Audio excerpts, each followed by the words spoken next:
Bretzel. Dans sa vie d'avant, il s'appelait Joseph. Il avait été charpentier. Il avait payé un crédit maison, dans laquelle il vivait avec sa femme et ses 3 enfants. Puis, il avait eu un terrible accident de travail qui avait sectionné son bras gauche, jusqu'au coude. Ça vous change une vie, croyez-moi. La souffrance, les opérations, le corps amputé, le membre fantôme qui hurle la nuit, devenir insomniaque, devenir l'ombre de soi-même, la perte d'emploi, devenir travailleur handicapé, ne jamais rentrer dans les 10% obligatoires des entreprises, couler à petit feu jour après jour. Puis, un matin, décider de tout plaquer et de disparaître, s'évanouir dans la nature, sans laisser de traces, sans laisser de mots, faire le mort pour laisser vivre ceux auxquels on tient le plus au monde. Gommer de leur existence ce poids mort qui ne sert à rien. Même pas foutu de mettre la table sans péter un verre. Sa vie d'avant, il tentait de l'effacer jour après jour. Désormais, il ne s'appelait plus comme l'avait décidé sa mère, fièrement, en hommage au type de la crèche qui adopte un homme, fruit de l'opération du Saint-Esprit et de sa femme. T'as qu'à voir le tableau. Merci, maman. Dévote à son Dieu comme elle l'était pour son fils unique, cela l'aurait tué de voir ce que son fils était devenu. Heureusement, le cancer s'en était chargé, 8 ans auparavant. Dorénavant, on l'appelait Bretzel. Quel curieux pseudonyme, s'était-on étonné au centre d'accueil pour SDF. Cela vient d'où?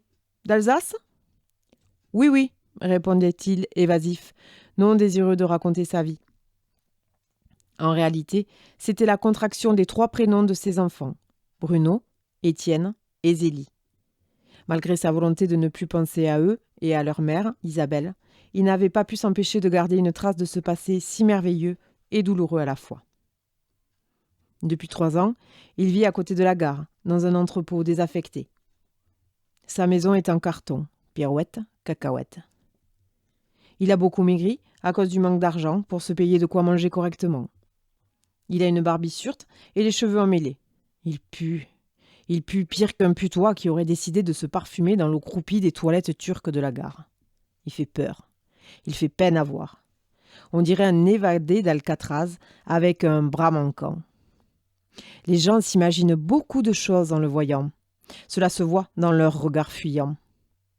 Un jour, une petite fille qui mangeait un croissant au beurre, tout frais, a eu ce geste magnifique de s'arrêter alors qu'il était assis dans le métro, en attendant la rame. Elle l'a regardé profondément, comme on regarde un petit animal blessé à cet âge-là. Elle n'a pas réfléchi longtemps avant de lui tendre sa viennoiserie. Avec amour, avec tendresse, comme seuls les enfants peuvent encore le faire. Enfin, ceux qui n'ont pas été corrompus par l'individualisme grandissant de cette putain de société, pense-t-il alors. Elle lui a fait un signe de la main, une salutation respectueuse, avant de courir rejoindre sa maman, non loin de là, qui s'est accroupie pour l'embrasser, visiblement très fière des valeurs humaines transmises à sa progéniture. Le métro, c'est son lieu de travail. Il y est de 8h à 22h. Déjà parce qu'il y fait chaud, en hiver, même s'il doit ruser, pour ne pas se faire virer par les contrôleurs. Mais surtout parce que c'est un endroit clos, où son public ne peut pas s'échapper durant sa prestation. Pour ceux qui connaissent ce transport en commun, vous voyez de quoi on parle. Vous montez dans la rame, et là, hop, petit concert gratuit que vous n'avez absolument pas demandé, perdu dans vos pensées de travailleurs et travailleuses stéréotypés. La tête penchée sur votre mobile, vous n'avez pas spécialement envie d'entendre la flûte de Pan, la chanteuse à voix de crécelle ou le mendiant qui demande un tout petit peu d'attention et une pièce de monnaie. Pourtant, Bretzel monte avec optimisme dans le wagon. Il joue des airs de sa composition avec son harmonica. Il ne peut pas se tenir à la barre, ce faisant, et parfois bouscule un peu son public. Du coup, parfois on lui donne de l'argent, plus pour qu'il foute le camp de là que par sympathie. Pourtant, il a une voix mélodieuse et ses textes sont profonds, comme sa blessure intérieure. Son meilleur public, c'est celui de fin de journée, vers 21h. Les gens sont sortis du boulot, ils ont pris un verre pour se détendre. Ils rentrent chez eux, heureux de pouvoir retrouver leur cocon intime.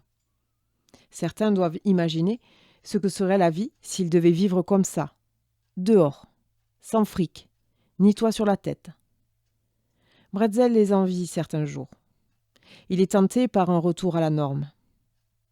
Il pourrait essayer de rentrer dans le moule à nouveau, s'excuser d'être ce qu'il est et mendier à nouveau des aides en remplissant des dossiers à tour d'un seul bras. Mais il est cassé, brisé, défait. Le mécanisme intérieur n'est pas réparable. Il l'a senti le jour où il a pris la décision de se dissoudre dans les méandres de la ville. Il ne pourrait plus jamais réagir assez vite pour garder le rythme du flux. Marche ou crève. Ce soir, il pense aux Jeux paralympiques, ces courts instants de gloire qu'il regardait distrait à la télévision. Il aurait déjà dû comprendre que les handicapés sont toujours la dernière roue du carrosse. Mis en avant, mais pas trop. Après les valides, jamais en même temps. Sans trop de publicité non plus parce que bon, ça va, on est déjà très gentil de les laisser passer à la télévision. Ainsi va le flux, compressant sur son passage tous ceux qui ne courent pas assez vite pour attraper la rame.